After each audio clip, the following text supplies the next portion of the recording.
I am Jason Verlinde, the publisher of the Fretboard Journal, and this is the Fretboard Journal Live. Every time we do one of these, we corner one of our favorite artists, such as Rodney Crowell right here, and have him play a couple tunes and do an interview. And this series is graciously sponsored by Martin Guitars, so I want to thank them. And we are rocking the new ear trumpet microphones today for the first time.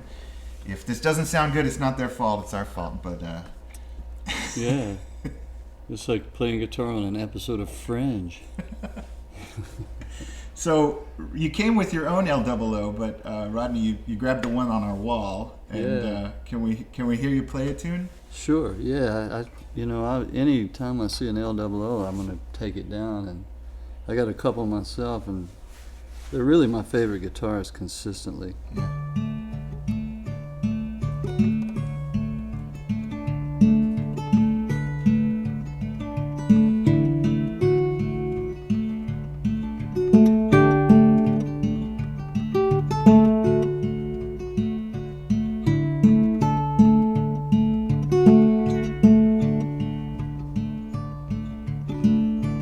Taking my coat, taking my hat, taking my breath away, just like that. Turn the tables on me, hang new labels on me, wind the clock back nice and slow. Make me laugh till I weep. Make me lonesome for you in my sleep. Is this love or lust? Bottom tier or upper crust? We'll find out soon enough, you know. Younger woman and an older man. Do you think we might make this work? Don't you know we can think? Last words of a fool in love. I've been out of touch so long, going at it hammer and tone, so that I could build a wall higher than a man can fall. Famous last words of a fool.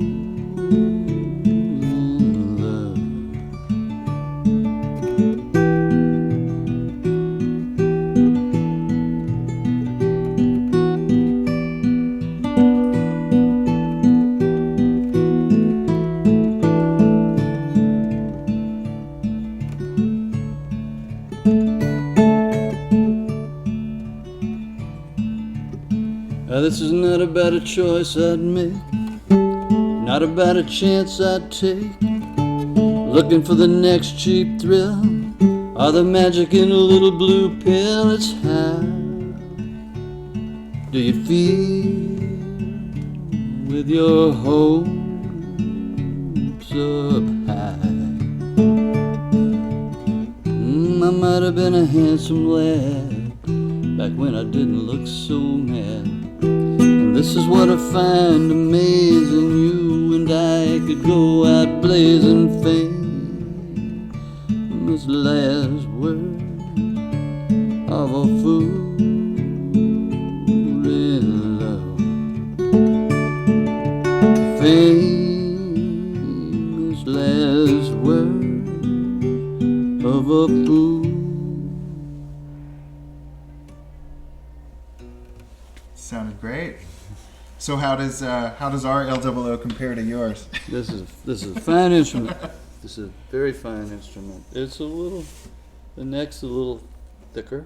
Yeah. It's got that little bit of wedge, the kind of triangular wedge-shaped neck. That this one's not too much. I had a J35 that was very sharp. Good guitar. Yeah. Big strong neck. Like this guitar. I'll take it home with me. Okay. Good. Yeah. Sure. Well, let's talk a little bit about guitars, because you're kind of seen often with the L-00 and then the Collings. Mm-hmm. Walk me through what your personal guitar collection looks like a little bit. Well, I did play that calling C10 for 10 years strong, and it was given to me by Sterling Ball, you know, of Ernie Ball guitar strings Sure. and Music Man guitars. He gave it. He was having a little trouble once, and I went and held his hand for a week, and I had a split, and he said, "Take this guitar with you." And so he also gave me the white pickguard L-00 that I play all the time now. And that happened because there's a producer in Nashville named Paul Worley, has a 36 or 34 Tiger pickguard 14 fret. Uh-huh. I tried to steal it from him. I tried to buy it. I tried to shame him into giving it to me, and he'd come really close. And I even tried to shame him. I said, "Man, I had a '62 Stratocaster that I gave to Dominic Miller because he didn't have one." I said, "And I don't have one of these, so you should give me this guitar." Yeah. It didn't work. But Sterling Ball, bless his heart, his son was getting married, and I was singing a song for their wedding, and in a Godfather moment, I was telling a story about being unable to extricate Paul Worley's guitar. Yeah. So Sterling handed me that 12 fret L-00 that I play all the time now, and I love it. It is a fantastic guitar. I also have a wartime Banner Gibson J45. That's a beauty. Yeah. And I have a 37 L-00, and I have a mahogany little Martin. I don't know what their numbers were. I know it's a 30s model mahogany small body 0018 or something. I never bothered to find out. It's a really fine instrument. I have a small size guitar that Danny Farrington made. Uh-huh. And I have a couple of Martin guitars that are. The first guitar I ever bought with my own money was a D35, early '70s. It's turned into a good guitar. Yeah.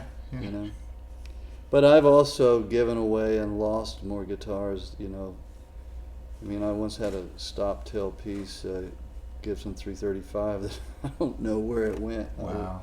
I wish I had it now. I had a '52 Blackguard Telly that got stolen. Yeah. And Johnny Cash. But Roseanne Cash and I have two versions of this. When we got married, she says her dad gave her a wartime B-28 herringbone, but I remember clearly him giving it to me. And it got stolen. LAX foolishly checked it at the curb. Yeah. You know, so I cry the blues about guitars that have gotten away more than the ones that I have. Sure. Did I read somewhere that you have a Martin New Yorker that you do a lot of songwriting? I have a on? Martin New Yorker slotted head, '61 when that one came, but everybody sees it, thinks it's ancient. But I carried it for 28 years in my hand. I wouldn't get a case for it. And which worked out really well because, you know, the airlines, I could always put it in the overhead bin because they wouldn't make me check it. Sure. So that's an exceptionally fine guitar. My daughter Chelsea Crowell is a songwriter, and she managed to wrangle it out of my possession and has had it now for a while. Okay. And calls it her guitar. Yeah. Nice. I wanted to ask you, it seems like, and maybe it's just in my imagination, but it seems like you've been on a bit of a creative streak lately. You did the book, which is amazing. Thank you. The Emmylou Harris record, and then you've got the new record, and then it sounds like you guys are going to start recording again with Emmylou. Yeah, I also made a collaboration with Mary Carr called Ken in there too. So does it feel like you've been busy, or you're just kind of... Feels today like I've been busy, I tell you. You know, Emmy and I did, I don't know, 100 dates or so last year, and you know, my new record, Tarpaper Sky, you know, the dust had barely cleared on Old Yellow Moon, and I released a solo record, which put me back out on the road, which I'm happy doing it, but I think had I had a crystal ball, I might have taken a little more time between tours. Yeah. Because I'm well into this one. I'm 6 weeks into this one, and thinking, Yeah. I'm taking naps in the afternoon now, which I don't normally do. And did you talk a little bit about Chinaberry Sidewalks, the book? Because was that brewing in you for a while, and you wanted to get it out, or? Well, you probably remember I made a record in the end of the last millennium called The Houston Kid, and all the songs were memory, to some degree. Yeah. And I happened at the time, Roseanne Cash was editing a book of songwriters rewriting one of their songs as prose. Myself and Joe Henry and David Byrne and Roseanne. And so when I finished that, I just kept writing. Yeah. And I spent, my piece that I did for Roseanne's book was not very well conceived or very well written. But when I started writing my own book, I spent about 7 years writing chapters and throwing them away and revising. And then it took me 10 years to write Chinaberry Sidewalks. And when I finally came to understand the difference between writing sentences and paragraphs and writing songs and with chord changes and what have you, I settled down and finally was able to complete that book. Yeah. And what is the big difference there? How do you have to change your mindset? Well, you can't leave the scene in a book. It's like, the thing I learned pretty early is like, you got a first verse and you got chord changes and you got choruses and bridges. And so my natural instinct was to set up a scene and then I want to change chords or change. So a friend of mine read a paragraph I had and she said, "You left the scene."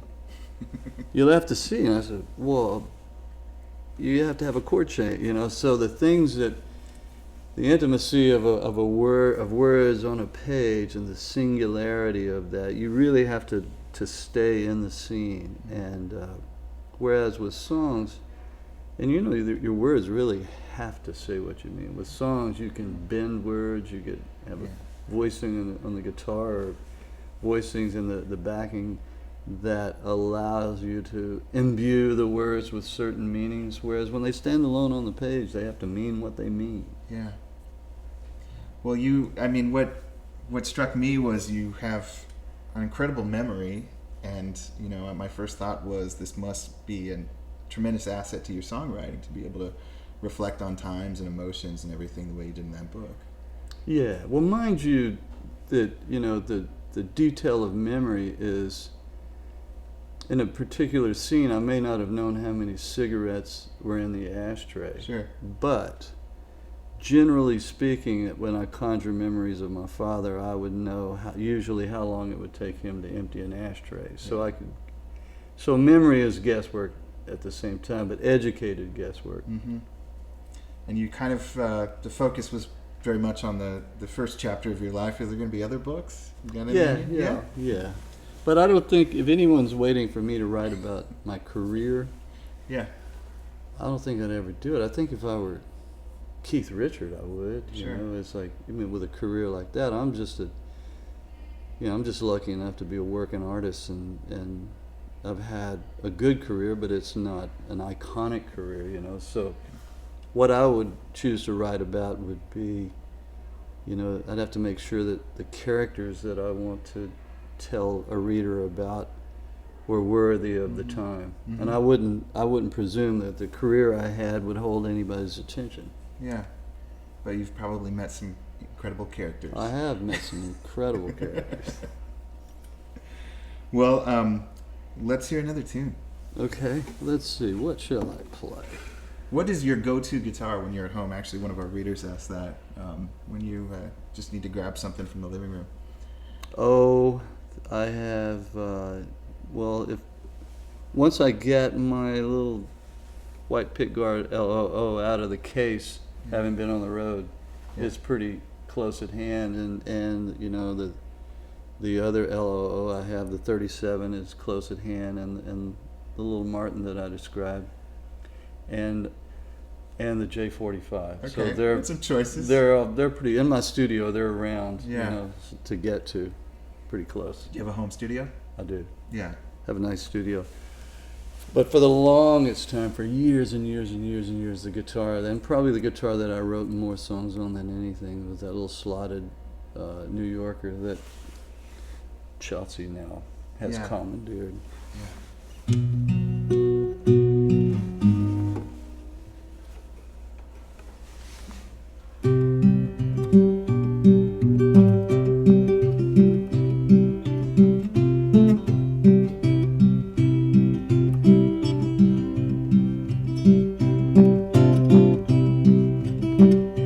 May the wind be at your back and the world sit at your feet.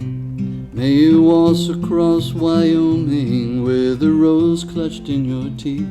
May the answers to your questions fall like raindrops right on cue. May you set up shop in heaven, for the devil knows your due. Ooh, here's to love, here's to life, all the fair and tender ladies and the plain dirt farmer's wife. Yeah, here's to you, here's to me, some old mad dog mountain flyboy and the kid from Tennessee.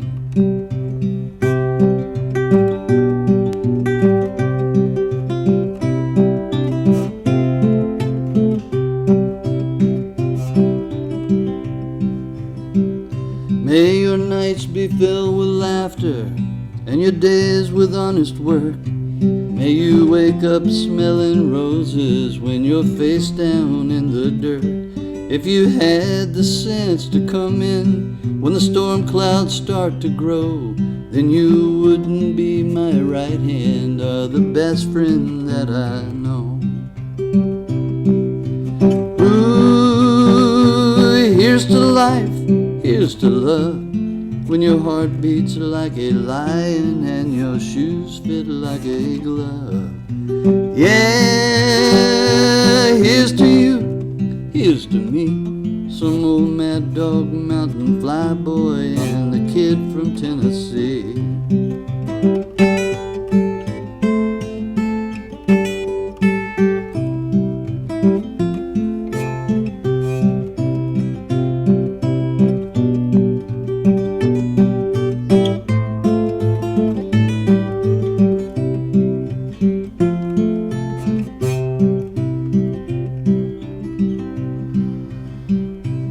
May you always stay in touch with the things that keep you young. When you're staring at injustice, may you never bite your tongue. May the bear tracks in your future find you downwind in a glade, where the grass is green as absinthe comes in 40 different shades.